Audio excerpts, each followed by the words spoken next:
What's going on, everybody? Welcome to another episode of Three and a Half Podcast. I'm your host, Sierra Bell, and today I want to talk to you about the importance of education prior to action. Now, we'll say that for the past 3 days or so, I've been in the process of moving. You can see a whole box behind me. So it's been absolutely crazy. It is late as fuck. I'm tired as fuck, but I really want to do this video still. We still in here. We still doing it. We still doing a damn thing. Let's get this education. Let's get this revolution going.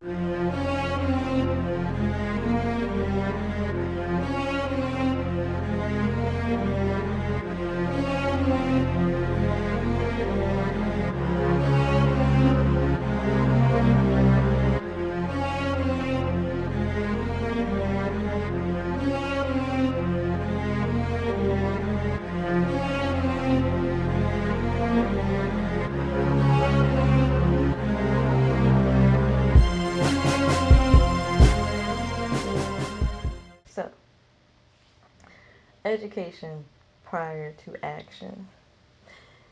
Now, this is important. This is important because if we don't understand our enemy, if we don't understand the reality and have clarification of what it is that we're in, and we don't have a clear vision of what we would like to march towards, that can be used against us. Our chaotic rage can be turned against us. And if we don't have the correct understanding of what we're in, we could end up creating a system or nurturing a system that is worse than what we're in, or it remains the same. Fred Hampton, again, I'm going to be bringing him up a lot. It's incredibly unfortunate that he was so young when he passed.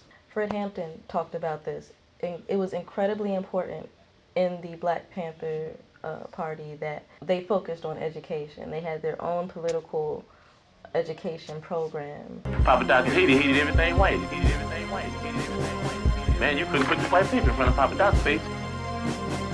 But he moved all the white people out and he took over to be a president. He did, causing no education. And the people that have been educated, they just said that we don't hate the motherfucker white people, we hate the oppressor, whether he be white, black, brown, or yellow. We got to know the educational program to find out what is going to be in the finale.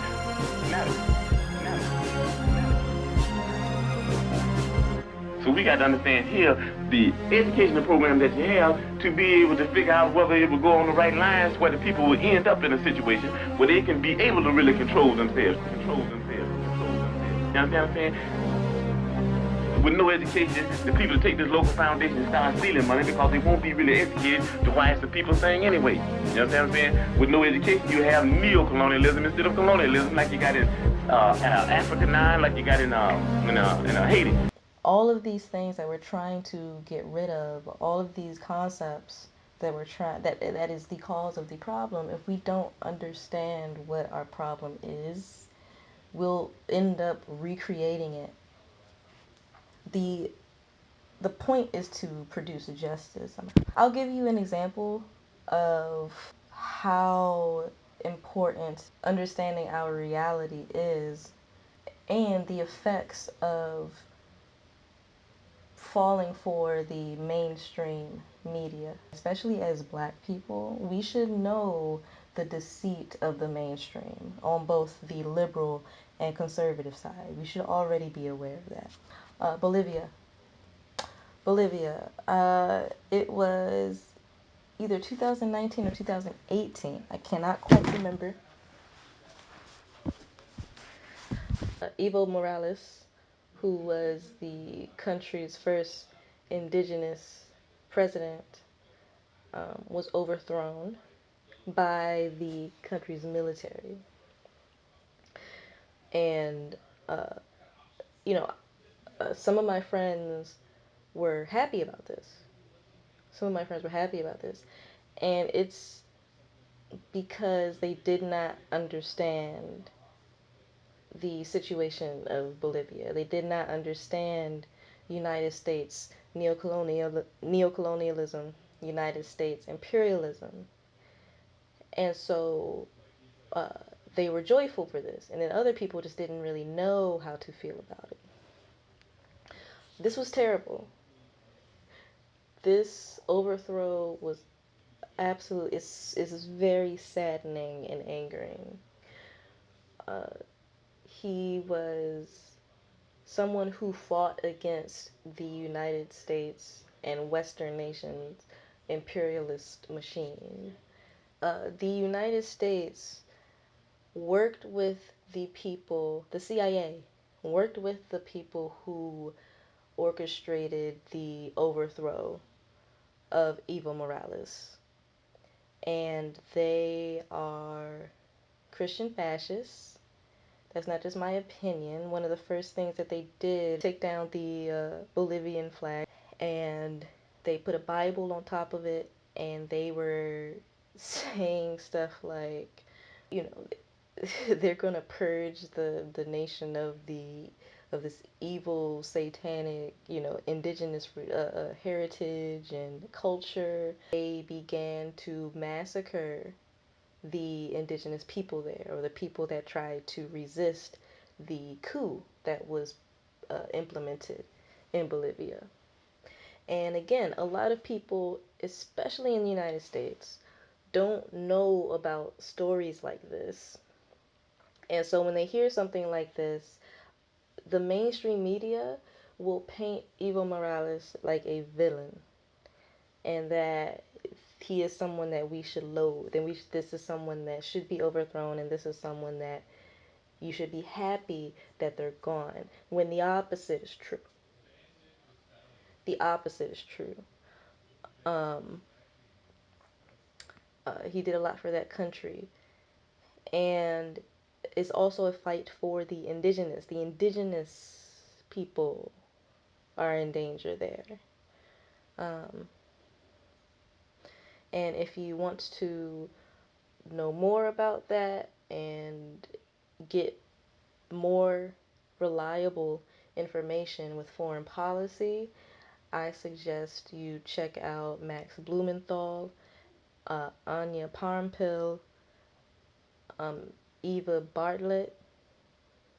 Forgive me if I said that last name incorrectly. Ajamu Baraka, people that I think you should follow on social media. My opinion, my humble opinion, you should follow on social media to be able to passively get the information that is suppressed. At the very least, these are dissenting views of the mainstream. At the very least, this is the other side of the story. And honestly, you'll see it very much align with the views of historical black liberation movements. It's important to focus not only on domestic but on foreign. Why is Evo Morales's overthrow, or why was his reign even important? It's because they fought against the imperialist machine. And so this person, these types of people like Evo Morales are those that we need to study and look at. Those leaders that we need to study and see, what is it that is so dangerous, or what is it that is so, that makes it impossible or makes it hard to implement the neo-colonial agenda. And let's see how we can adopt it, possibly if we study it, and protect it. We need to be able to have an understanding of what's going on and what we need to aim for. Concretely, what is the cause of our oppression? What are the mechanisms that make it work? What are the exact what is the essence? What is the foundation? We need to get to the essence of things, not just a surface. What are the actual mechanics? what gears connect to what other gear? And also, how do I get the truth? How do I get to the truth of the world that's around me when the mainstream, both liberal and conservative media, when the mainstream media serves the oligarchy? 6 different companies control 90 over 90% of all media that we consume. We do need to be very vigilant. I understand it's difficult. I do understand it's difficult. It's like, how do you find it? At the very least, look for the alternative narrative to what you're hearing about in mainstream. So pay attention to who the mainstream says is the villain. Look them up and try to find specifically the opposite idea of this character. They may end up still being a villain to you, but the idea is to get the different ideas. At the very least, a great way to try and get to the truth is to take multiple sides of a story. Check out the mainstream and try to find the dissenting opinion. Try to find the alternative narrative. Okay? And I will give you a list of people that I personally recommend and who so far has not steered me wrong, and their ideas match with historical black liberation movement ideas. And so that's another way that I try to sift through the bullshit, is what have my ancestors said? What have my prominent, most important, revered ancestors say?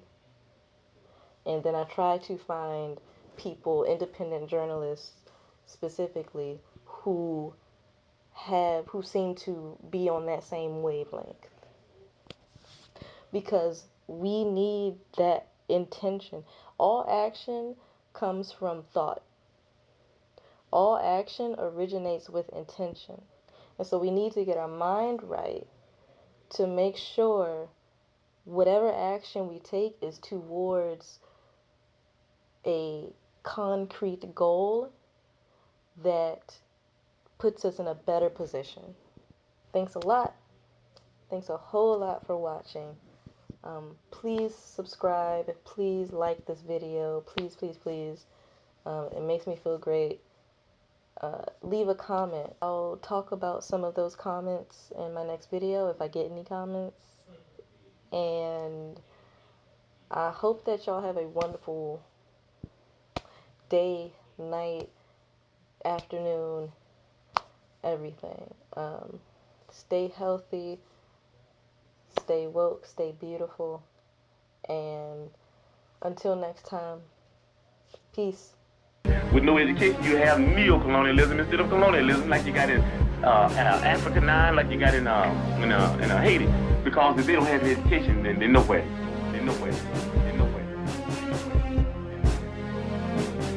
Because if they don't have the education, then they're nowhere. They're nowhere. They're nowhere. They're nowhere, because they don't even know why they're doing what they're doing. You might get people caught up in the emotionalist movement. You understand me? You might get them caught up in because they're poor and they want something. And then if they're not educated, they want more. And before you know it, they'll be capitalists. And before you know it, we have Negro imperialists.